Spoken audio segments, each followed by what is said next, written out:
So again, my deepest condolences to the family for the sad loss of their loved one.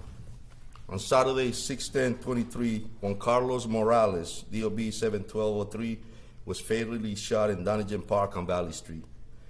Sergeant McGann, Detectives Herzberger and Nasir took the lead of the investigation under the command of Captain Aspinall and Lieutenant Nick Ludovici. These detectives quickly came up with a suspect identified as Kevin Geron, date of birth 4/19/04.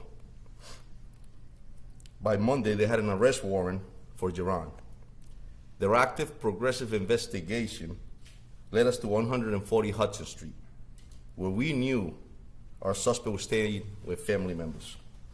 With the assistance of the state police and our special response unit, a safe entry was made into the home, but unfortunately, we were unsuccessful on making the arrest and the apprehension, and our suspect was able to escape arrest. For the next 24 hours, Providence Police adult and juvenile detectives, members of our intelligence division, our ATV task force, members of our federal agencies such as ATF and the U.S. Marshals, and members of the Attorney General's office worked persistently to locate Geron. At approximately 5 p.m. yesterday, after a lengthy surveillance conducted, as I stated earlier, by members of our intelligence unit, and critical details provided by the detective division, officers were able to confirm that our suspect was inside a home located at 280 Union Avenue in the city of Providence. Immediately, a perimeter was set up and a special response unit was called in. After several attempts to have the subject come out of the house by negotiators of the Providence Police Department, and we were unsuccessful, our special unit tactical team made an entry. Kevin Geron was then located in a small closet under the stairwell, hidden under numerous articles where he was trying to conceal himself. He was then handcuffed without incident and transported to Central Station. Make no mistake about it, this was an outstanding team effort from members of the Providence Police Department, and I'd like to take a moment to commend them for that work. Detectives Herzberger and Nasir, under the supervision of Lieutenant Ludovici and Sergeant McGann. Data analysis from Detective Mitch Guerra, under the supervision of Sergeant Primiano. Youth service interviews from Detective David Perez and Sergeant Michael Wheeler, as well as the assistance from the U.S. Marshal's Office, the Violent Fugitive Task Force, ATF, as well as the state police. Ultimately, the outstanding surveillance and groundwork from the Detective Division and the Intelligence Unit under the leadership of Sergeant Andres Perez and the ATV Task Force under Lieutenant Jeanette and Sergeant Lafferty resulted in the outstanding safe apprehension conducted by members of our Special Response Unit under the leadership of Captain Barrows and Lieutenant Vieira. I also like to recognize all the members of the Patrol Bureau who assisted on Hudson Street and again on Union Avenue to make this apprehension.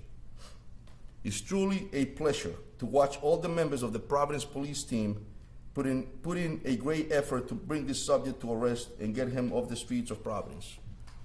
Our mission statement is clear. It is clear. The Providence Police Department, united with all citizens, is committed to improving the quality of life of our city, preserving the peace, protecting human rights, apprehending criminals consistent with the law, and we stand by that. The results of this apprehension, again, is the outstanding work of the men and women of the Providence PD that go in and out every day. Public safety is priority. Someone lost their life in our city, and again, my condolences to the family members that lost their loved one. I'll turn it over to the mayor for his remarks. Thank you. Thank you, Colonel. Thank you all for coming today. I want to briefly, but clearly, extend my gratitude to the men and women of the Providence Police Department for their incredible work and professionalism in this apprehension and over the last several days. The men and women of the Providence Police Department work hard to keep Providence safe on a daily basis, and this is yet one more example of the way in which they work collaboratively as a team. You heard from the Colonel the various units that were involved. This is why Providence Police is such an exceptional police department nationwide. I want to thank the Colonel and obviously all the people involved, including Captain Aspinall, the detectives, the special teams that were a part of it. I also extend my condolences to the family who lost a loved one. And to the people of Providence, we'll reiterate that no amount of violence, and particularly gun violence, is acceptable, and every loss is a tragedy. At the same note, we work tirelessly to make sure that we hold those who commit these crimes accountable, and will continue to push for both policy changes but also for exceptional policing here in the city of Providence. So thank you again to the hardworking men and women of the Providence Police Department. This community is grateful for your continued hard work, professionalism, and exceptional service. I'll turn it back to the Colonel. Thank you. We'll open it up for questions. Colonel, any members of the family or the residents of that home, are they going to be charged with harboring the fugitive? So we're looking into that right now. At this point, I don't believe so, but if anything comes up, like I stated earlier, the work that the detectives are still doing is actively and progressively making sure that if we need to charge anyone else, we will. But at this point, we don't have anybody else. Understanding that police have discretion in making those kind of decisions, do you run the risk also of sending a message that the Providence Police Department will look the other way if you harbor a fugitive in a really serious case like this? At the end of the day, it's all about public safety, Tim, and we want to make sure that we, if we're going to charge anybody, it's a person that they deserve to be charged. So we'll look into that. Go ahead, Amanda. You talk about holding people accountable and the great work that the police department does, but Kevin Gueron has been arrested now 3 times for gun crimes in the last 13 months. And, how often does that happen? How often do your detectives see that happen where they're re-arresting somebody on a violent crime? Is there any sense of frustration here? Listen, at the end of the day, the criminal justice system is the criminal justice system. We are the face of the criminal justice system at the beginning of it, right? Our job is to pursue justice, present it to the courts, and then at the end of the day is their decision. Our job is to make sure that we apprehend criminals, like I stated earlier, consistent with the law. What happens after that is whatever occurs in the criminal justice system. But to Amanda's point, is it frustrating for you and the men and women of your department to see a suspect like this back out in the street now, defended in a murder case when he had the charges that Amanda outlined? I agree. I mean, the work that we do is hard. I mean, as you all know, it's very difficult to do this type of work. And so when someone gets released, especially when we know for a fact they should be, of course, it's frustrating. It's frustrating to anybody, yes. Again, I'll go back to the fact that it's all about public safety. But if they're out and they continue to commit crimes, as you see in this particular case, they're going back to face the criminal justice system, and that's what occurred in this incident. So the question is the community safe after this arrest? And that is correct. And that was one of the things that we prioritized after the incident with this individual was on the streets. We wanted to make sure that we bring calmness back to the city, and that's exactly what occurred. So yeah, the community is safe. La comunidad está segura porque verdaderamente la intención fue traer a esta persona nueva a la cárcel, y eso fue lo que hicimos en las últimas 24 horas. Have you recovered the gun that was used in Morales, and was it a ghost gun? Was it illegal? So Joanne, we're looking into that right now. Actually, it's something that we're looking into, and this investigation is still ongoing, but we don't have the firearm at this point. You don't have a firearm? We do not. Chief? Yes, John, go ahead. So the suspect was caught on Union, but Providence police were also back on Hudson. Correct. Could you just touch on that? What was the... I mean, when we have an investigation that is active, and we have an individual that's on the streets, we have to cover all the bases, right? And we have several addresses, and that was one of the addresses. Hudson was one, Union was the other. The last thing we wanted is this individual to escape, so we had surveillance on both. Could you just touch on the intelligence that made police realize that he stayed local? So yeah, it's a lot of work, and I stated earlier the critical details that detectives obtain. We have men and women that's all they do is surveillance, and they're good at it. An intelligence unit, as I mentioned earlier. So it led us to this house on Union Avenue. Now I can't get into details, but I'll tell you something. It was factual evidence that led us there, and that's the reason we made an apprehension in our house at 280 Union Avenue. Any DUI homicides are up this year at this point compared to last year? So we're up 2 compared year to date, and I'll tell you it's summertime. I think that it just happens that we had 2. We had 1, but out of the 6, we've had 6 homicides. Out of the 6, we've made 4 arrests, and so we're hoping. And I'll tell you again, I can't commend the work enough that the detectives do, and I'm hoping that we can solve those other 2, because at the end of the day, families want to see results. If they lose a loved one, they expect the Providence Police to act. I've seen plenty of people die in this city, and I'll tell you, we all take it personal. We wear dispatch with pride on a daily basis, and that's what we did in the last 36 hours to make sure that we put cuffs on someone that committed an incident like that in a homicide in our city. Mayor, he said they wear the badge with pride.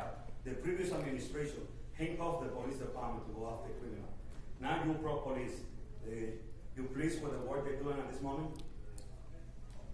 Sorry. You know, I'm only looking forward, but yes, I am extraordinarily proud of the work that the Providence Police Department does to keep our community safe every day.